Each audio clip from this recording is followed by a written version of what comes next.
war was quite a famous event, and I remember newspaper of Nixon first time that American doesn't look like an evil or bad guys, look a normal human being, and that was a huge revelation in China, and everybody seems loved what happened. Suddenly, we brought up hating Americans, thought they're going to come to destroy China. And suddenly, there's a Nixon coming in China. I think it changed the history, and really, in China, Nixon is a hero still. People remember him fondly.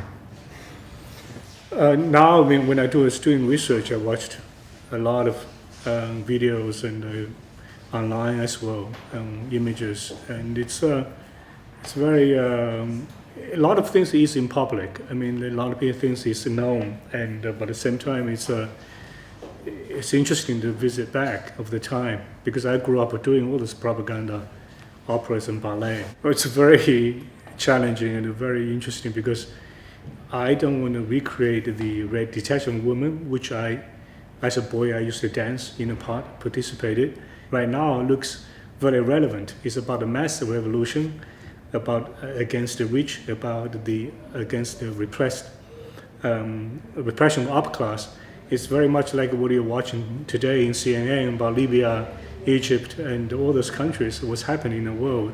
So I thought this opera I used to dance when I was a kid, and now it seems relevant again. And so I'm trying to make something that perhaps this staging of this opera within the opera has that same kind of relevance to Paris public as well. They would think this kind of ongoing revolution or change of society is still going on in the world. And I feel that way when I was listening to the music, when I was watching this again. I found it very exciting.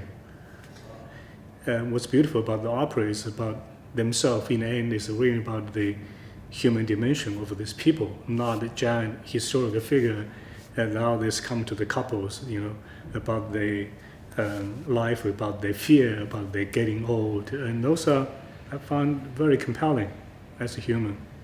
And the text is very cleverly quoted from a lot of Chinese slogans or saying during the time. So sometimes intentionally misquoting, I think it's kind of in a funny American sense. I thought it's quite ironic, it's quite humorous. So I think the humor has to come through the production to make people understand and to enjoy 40 years later about the events of the history.